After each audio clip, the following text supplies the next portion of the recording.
The Philippine economy shrinks by 16.5% in the second quarter of 2020, joining the rest of the world in plunging into recession.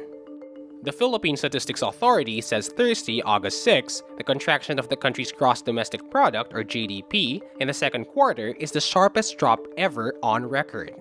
Since the coronavirus pandemic started, unemployment reached an all-time high and thousands of small businesses have closed. Presidential spokesperson Harry Roque downplays the slump, saying countries all over the world are dealing with the same economic stress due to the global health crisis. He says the gradual reopening of the economy will likely lead to improved economic numbers.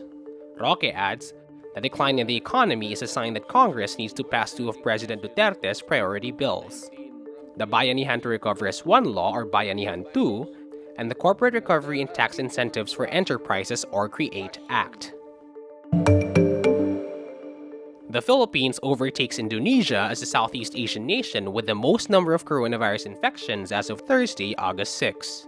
The Philippines reports 3,561 new cases Thursday, bringing the total to 119,460.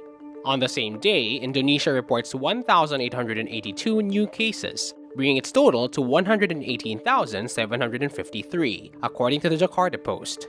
Researchers from the University of the Philippines AKTOR Group say the coronavirus infections nationwide may reach 150,000 cases by the end of August, if prevailing quarantine restrictions will be implemented strictly and effectively. But less effective implementation of quarantine measures may mean an additional 20,000 cases or more.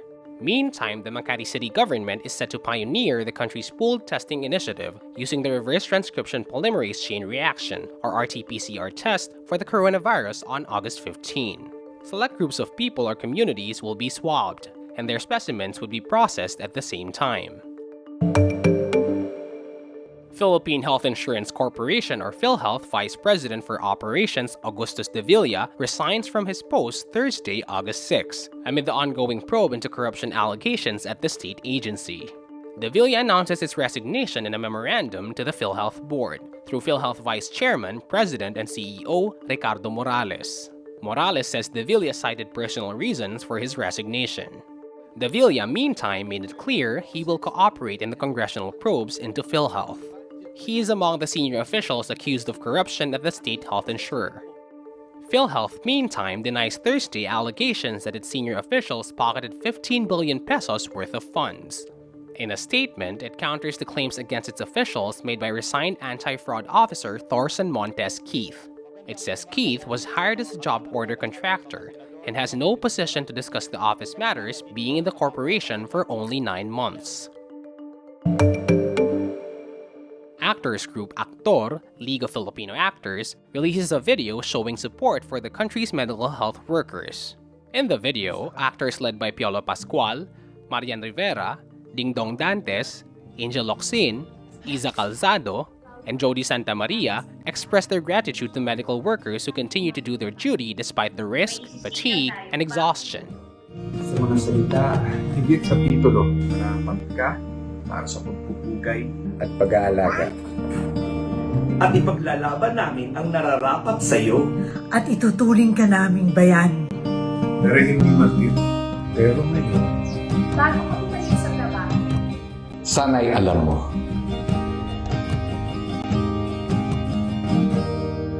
abot langit ang pasasalamat namin sa iyo.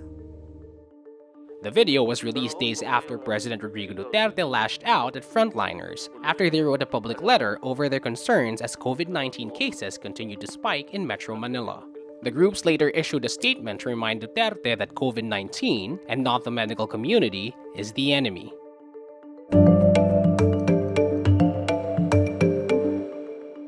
Social media posts showing recent cases of bubonic plague in Inner Mongolia, China, include photos of people in hazmat suits and a man with skin infection. These posts are false. Experts earlier said cases of bubonic plague in July 2020 should not be a cause for panic. The caption of the post says, 2 suspected cases of bubonic plague were reported by a hospital in Inner Mongolia, China. The brothers had reportedly eaten marmot meat, following which they were infected. But the photo of people in white hazmat suits was taken in South Korea and was used by news outfits like CNN and Singapore's Business Times as early as March 2020. A reverse image search shows the people in the suits were South Korean soldiers spraying disinfectant in Seoul to curb the spread of COVID-19. Meanwhile, the man with skin infection was a wax sculpture made by British artist Eleanor Crook in 2008. It is an artwork titled Bubonic Plague. The two other pictures included in the post are stock photos. One is of a bubonic plague smear, and another is an instructional graphic for the symptoms of the disease. The bubonic plague killed millions of people in Europe during the Middle Ages, but can now be treated by modern medicine.